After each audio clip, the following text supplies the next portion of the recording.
The day someone locks the gate to your own land is the day you find out whether they own the fence or you own the future. The first thing I noticed wasn't the fence. It was the silence. My old gravel road should have been singing beneath my truck tires, that familiar crunch I had heard since I was 6 years old. But instead my headlights stopped against a brand new black steel barrier stretching from one oak tree to the next like it had always belonged there. Fresh paint still carried that sharp industrial smell, mixing with cedar dust and cool morning air rolling across my ranch. A polished metal sign reflected my headlights. Private HOA property. Authorized access only. I shut off the engine and stepped into the pre-dawn chill, my boots sinking into damp Texas soil, while somewhere beyond the fence a lone calf called out across the pasture. That sound hit harder than any argument ever could. Everything I cared about was sitting less than 300 yards away, and somehow I was standing outside my own land. Then I heard the quiet electric hum of a golf cart. It glided toward the gate without hurry, its LED lights cutting through the darkness until Victoria Hayes stepped out wearing an expensive riding jacket that had probably never seen a day's work. She smiled the way people smile when they believe the game is already over. "Morning, Ethan," she said, folding her arms. "I'm afraid you'll need HOA approval before entering this property." I looked past her toward the rolling hills where my grandfather taught me to ride horses, where my father planted every cedar windbreak by hand, where every fence line held another memory. None of it looked different. Only the people pretending to control it had changed. "You're blocking access to my ranch," I said calmly. Victoria's smile never moved. "Actually," she replied, tapping the shiny keypad mounted beside the gate, "we're protecting community assets. This entrance is now under HOA management." The keypad beeped as she entered a code I didn't recognize. Heavy locks clicked into place with mechanical certainty. She seemed proud of the sound, like the gate itself had voted in her favor. I didn't answer right away. The metallic scent of fresh hardware drifted through the cool air while I studied every hinge, every concrete footing, every security camera they had installed. Somebody had spent serious money convincing the world this entrance belonged to them. That usually meant they believed paperwork would catch up later. Victoria mistook my silence for defeat. "You'll receive the updated access agreement by certified mail," she continued. "There's also a monthly maintenance assessment. If you cooperate, this can stay pleasant." I almost laughed. Instead, I looked at the old iron gate hidden beneath layers of new paint. I recognized every dent in that frame because my father and I repaired it together after a spring storm almost 20 years ago. They had replaced the locks. They had added electronics. They had surrounded it with fresh fencing. But underneath all that expensive steel, it was still the same gate. And gates have one inconvenient habit. They always belong to someone. Victoria climbed back into her golf cart, clearly satisfied that she had delivered the final word. As she drove away, the smell of freshly cut lumber lingered in the breeze, and the first rays of sunrise painted the fence in bright gold, making it almost beautiful. Almost. This is a fictional story, but if you stayed long enough to see that fence, you probably think I lost everything before sunrise. That's exactly what Victoria believed too. What she didn't know was that 3 weeks earlier, while everyone in the subdivision celebrated another HOA expansion meeting, I quietly signed paperwork for the smallest, strangest piece of real estate in the entire county. It wasn't a ranch. It wasn't a house. It wasn't even half an acre. But it came with something far more valuable than any of those things. It came with the only property that legally owned the gate, and the only original key that had never stopped working. 82 years before Victoria Hayes ever touched that keypad, my grandfather Walter Walker stood in the same spot wearing worn leather boots and holding a survey map that had already turned yellow around the edges. He bought the ranch in 1944 after returning home from military service with little more than determination and enough savings to purchase 180 acres of rough Texas pasture. People laughed because the land had no paved road and no convenient entrance. The only practical access crossed a narrow strip of property where an old iron gate separated county land from the ranch itself. Grandpa never laughed. He always said that the land fed your family, but the entrance protected it. As a kid, I never understood why he treated that gate like another member of the family. Every Saturday morning, he carried the same heavy brass key in his shirt pocket. I can still hear the sharp metallic click it made every time he unlocked the chain before sunrise. The smell of fresh coffee drifted from his old thermos, while the cool air carried the scent of cedar, wild grass, and damp soil across the hills. Those mornings became the rhythm of my childhood. My father, Daniel Walker, inherited more than property when Grandpa passed away. He inherited routines. He inspected every fence post after spring storms. He greased every hinge before winter arrived. He replaced boards before they failed instead of after they broke. Whenever I complained that nobody would ever steal a gate sitting in the middle of nowhere, he would smile without looking up from his wrench. The gate is never the important part, son. It is who controls the road behind it. At the time, I thought he was talking about ranch life. Years later, I realized he was talking about people. I left for college, became a civil engineer, and spent nearly 15 years designing roads, drainage systems, and rural infrastructure across Texas. My job taught me something most people never think about. Every road exists because somebody owns the right to build it. Every bridge exists because paperwork allows it to exist. Property lines may look invisible, but they shape everything people believe belongs to them. When my father retired, I came home to manage the ranch full-time. We raised cattle, leased part of the pasture for seasonal hay, and restored the original windmill that had stood there longer than anyone in town could remember. It was not glamorous work. My hands usually smelled like grease, leather, and fresh-cut cedar by sunset, and dust settled into every crease of my boots. I loved every minute of it because every acre carried another family memory. Then the subdivisions started creeping closer. Fields disappeared beneath identical rooftops. Gravel roads became smooth pavement. Golf carts replaced pickup trucks. Neighbors who had waved from porch swings were replaced by committees, newsletters, and meetings about community image. I stayed outside all of it. My ranch was never part of their neighborhood, and I intended to keep it that way. Still, every few months another survey crew appeared a little closer to my fence line, placing bright orange flags into the soil while expensive sport utility vehicles idled nearby. I watched without saying much because I believed property records spoke louder than rumors. Looking back now, I should have paid closer attention to the one place everyone else seemed strangely interested in. It was never my barn, never my cattle, never the house. It was always the old gate at the entrance, the same gate my grandfather unlocked with that heavy brass key every single morning. Victoria Hayes did not build her reputation by raising her voice. She built it by making people believe resistance was more expensive than surrender. By the time she became president of Cedar Ridge Estates Homeowners Association, most of the subdivision treated her monthly newsletters like they were county law. Every mailbox received another reminder about approved paint colors, landscaping standards, holiday decorations, and parking regulations. Every meeting ended with another vote that somehow gave the board a little more authority than it had the month before. The strange part was that my ranch was never inside the subdivision boundaries. It sat beside the neighborhood, not within it, and every official county map made that perfectly clear. That technical detail never seemed to bother Victoria. One afternoon I was repairing a windmill pump when I heard expensive tires rolling across my gravel entrance. A white luxury sport utility vehicle stopped beside the gate, and Victoria stepped out carrying a clipboard that looked more ceremonial than practical. The smell of fresh engine heat mixed with dry grass while a warm breeze rattled the live oak branches overhead. She glanced around as though she were inspecting property she had already purchased. "Beautiful place," she said with a practiced smile. "It would really complement the community if the entrance matched our neighborhood standards." I wiped my hands with an old shop towel before answering. "This entrance has worked just fine for 80 years. Her smile tightened just enough for me to notice. "Communities evolve, Ethan. Property values depend on consistency." I looked beyond her toward my weathered gate, standing exactly where it had stood since my grandfather's time. "My property is not part of your community." She made a note on her clipboard anyway. Over the next several months, the visits became more frequent. Survey crews appeared along the roadside taking measurements that never seemed to include my actual ranch, but always circled the entrance. Contractors stopped to photograph the gate from different angles. Real estate agents brought prospective buyers through the subdivision and casually pointed toward my land while describing future neighborhood improvements. Every conversation somehow drifted back to the entrance road.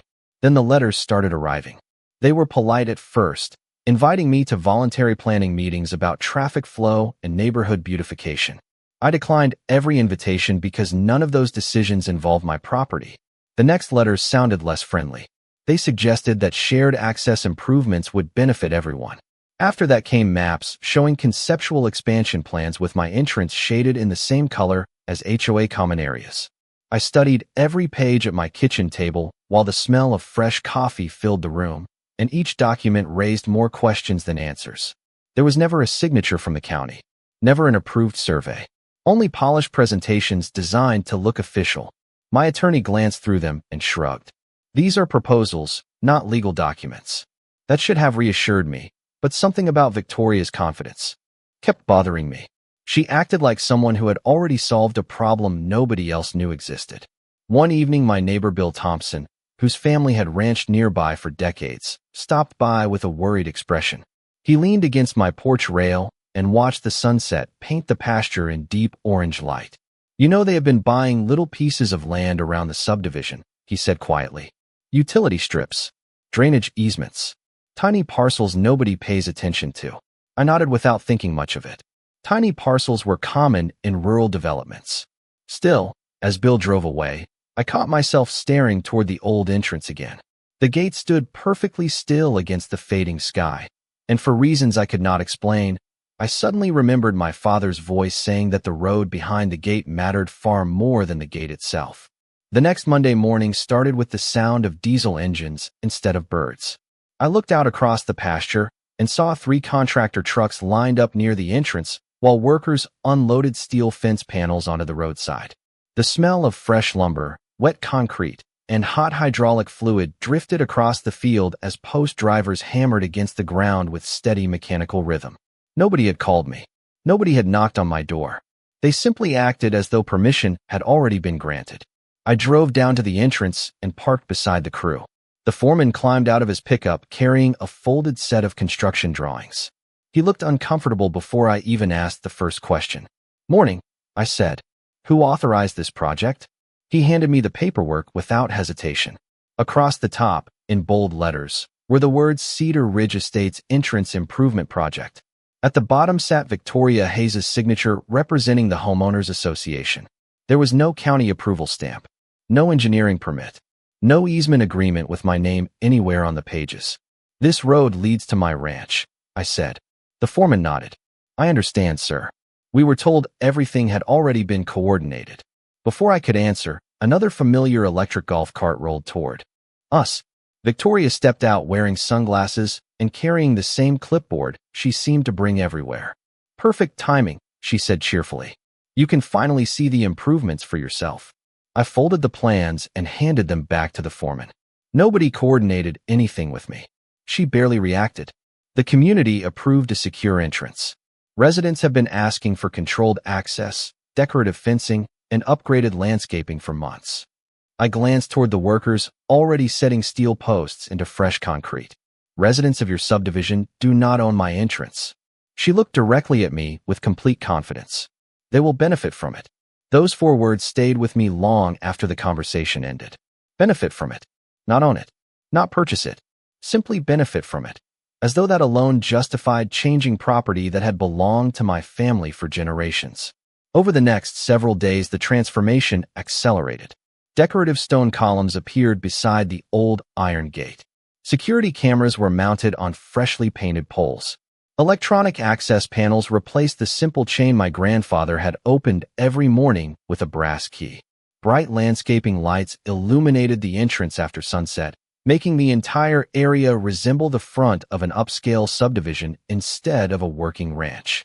Every evening, I parked along the county road, watching crews finish another piece of the project while the scent of fresh mulch and cut limestone filled the cooling air. Neighbors slowed their vehicles to admire the new entrance without realizing it had been built around someone else's history. I contacted the county planning office, requesting copies of every permit connected to the construction. The clerk searched their records while I listened to keyboards clicking through the speakerphone. Several minutes later, she returned with an answer that made my stomach tighten. "We have no construction permits on file for that location." I thanked her and hung up, expecting relief, but it never came. Missing permits did not stop the fence from going up. Missing permits did not remove the keypad. Missing permits certainly did not erase. The confident smile on Victoria's face every time she drove past my ranch. She behaved like someone who believed the paperwork would eventually catch up with the project. Standing there one evening as the setting sun reflected off the brand new steel fence, I realized something even more unsettling. They were investing far too much money into that entrance for this to be a simple mistake. They believed they were building something they intended to control for a very long time. By the end of the second week, the fence was finished, the keypad was active, and my daily routine had turned into a negotiation with people who had no business deciding whether I could reach my own cattle before sunrise. Every morning I parked outside the new entrance while a security guard politely asked for an access code I did not have. He was never rude. In fact, I almost felt sorry for him. He had been hired to enforce rules that should never have existed in the first place. The smell of fresh asphalt from the newly paved approach still lingered in the warming air, while sprinklers hissed across perfectly trimmed lawns inside the subdivision. Everything looked organized, polished, and permanent. That was exactly what worried me. Temporary mistakes usually looked messy.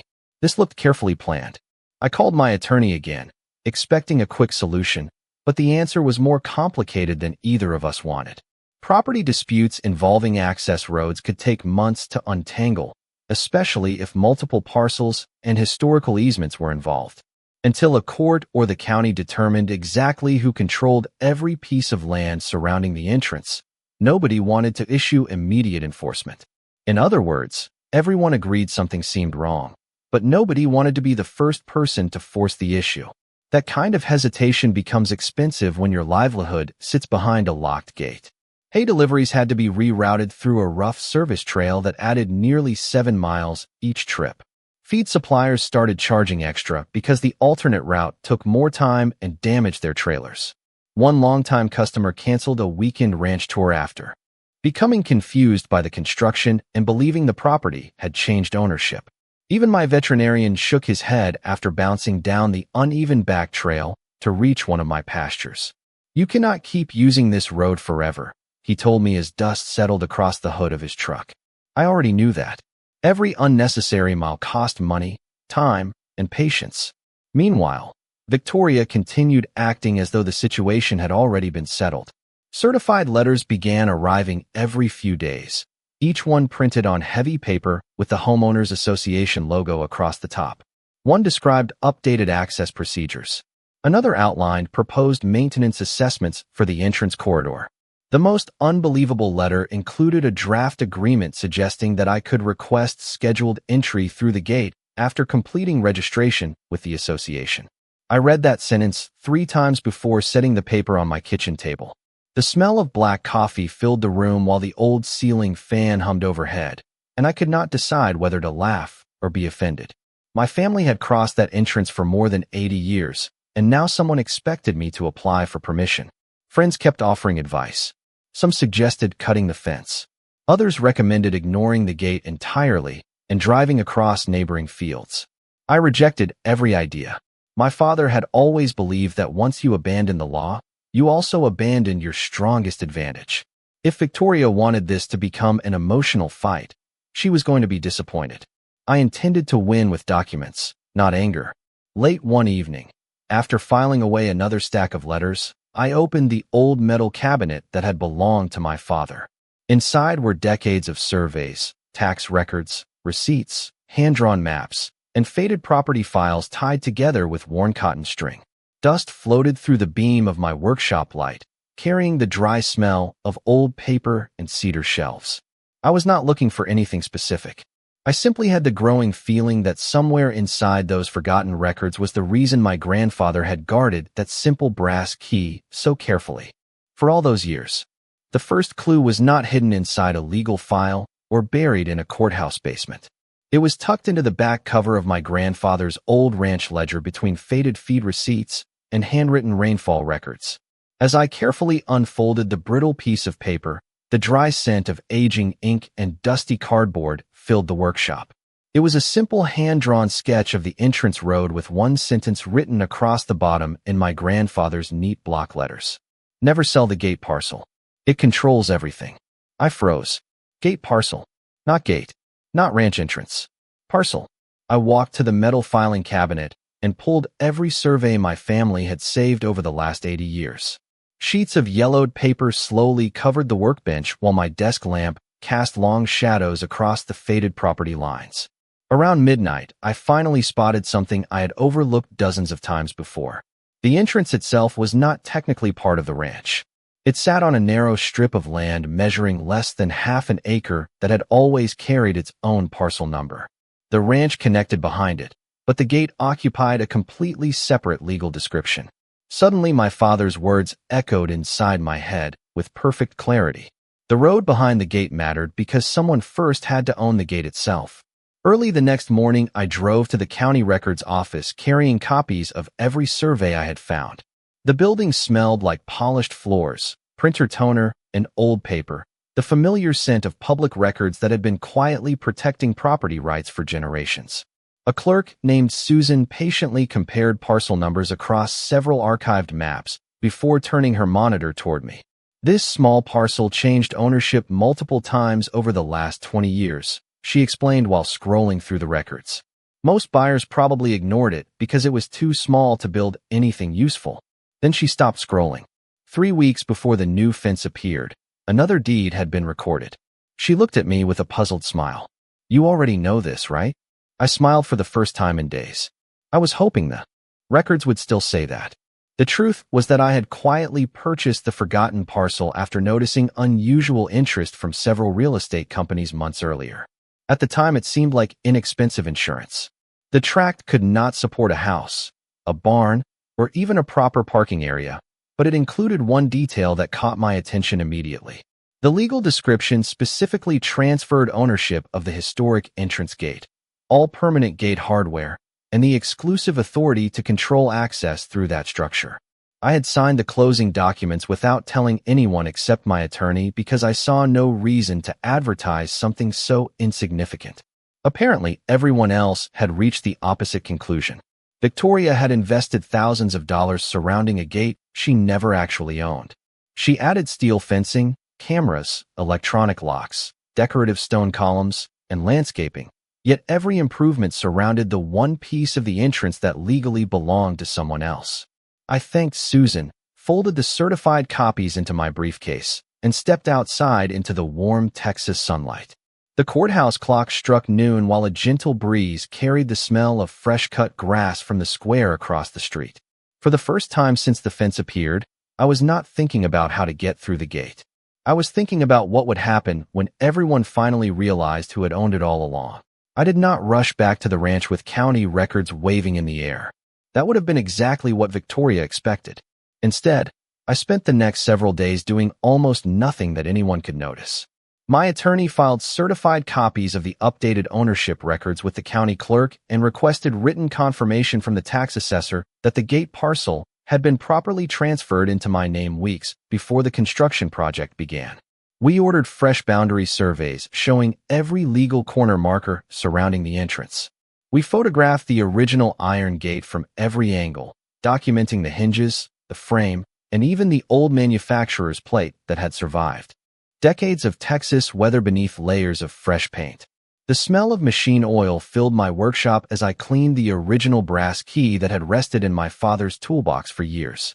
It still turned as smoothly as it had when my grandfather carried it in his shirt pocket before sunrise. That quiet little key suddenly felt heavier than any legal document on my desk. While all of that happened behind the scenes, Victoria continued celebrating what she believed was a permanent victory. The Homeowners Association proudly announced its new controlled entrance in the monthly newsletter. Residents praised the upgraded security system. Real estate advertisements described the elegant gated community with private access and enhanced neighborhood value. Every new photograph proudly displayed the same entrance my family had built generations earlier. They had unknowingly turned my property into the centerpiece of their marketing campaign. I simply watched. Every evening, I parked across the county road where the smell of fresh-cut grass mixed with warm cedar carried through the open windows of my truck. Cars entered using electronic access cards while the gate quietly swung open and closed hundreds of times a day. Nobody realized the expensive equipment had been attached to a structure that legally belonged to someone else. My attorney smiled when he saw the advertisements. The more public they make this, he said. The easier it becomes to demonstrate how completely they relied upon something they never owned. We scheduled one final survey inspection before taking another step.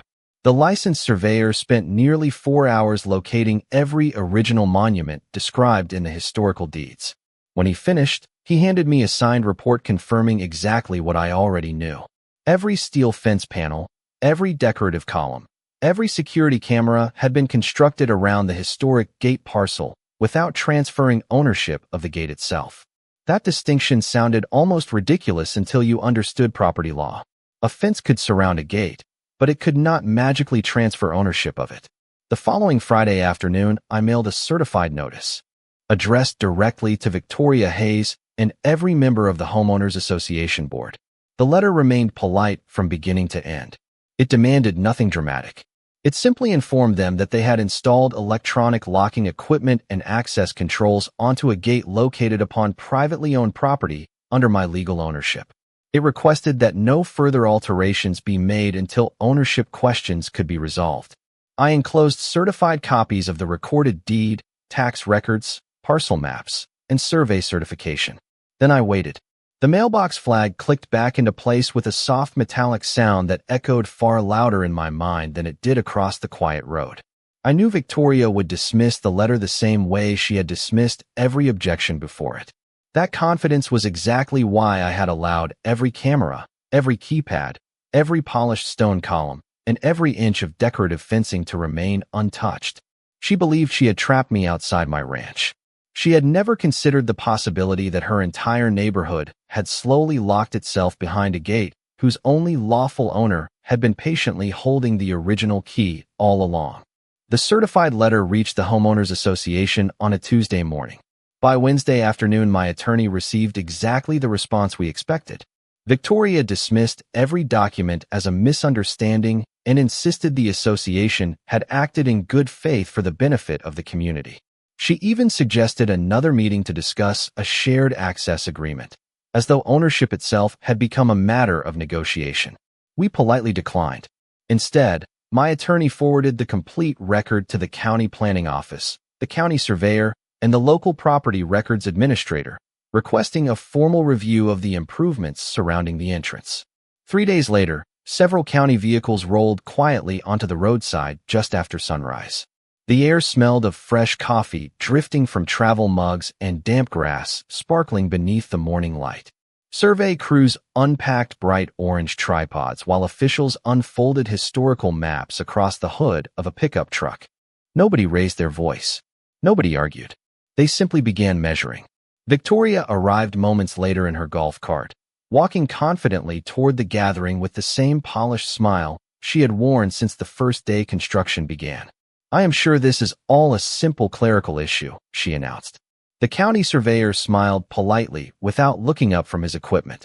One by one, original boundary monuments emerged from beneath the soil exactly where my grandfather's surveys had placed them decades earlier.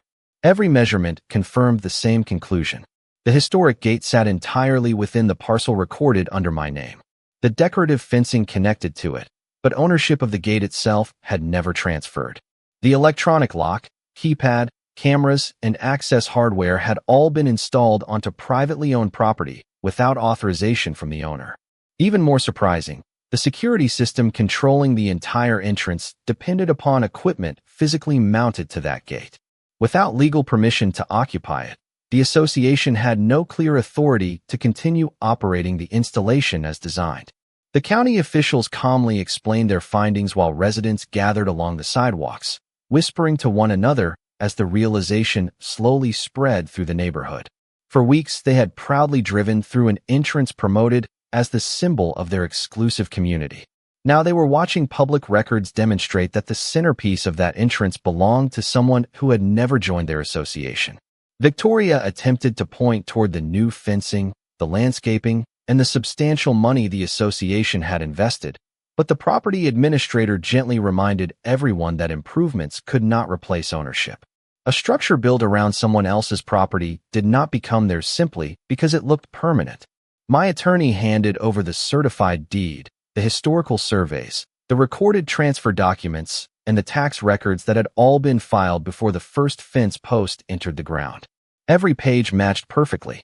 There were no dramatic speeches, no angry confrontations, only quiet facts arranged in chronological order.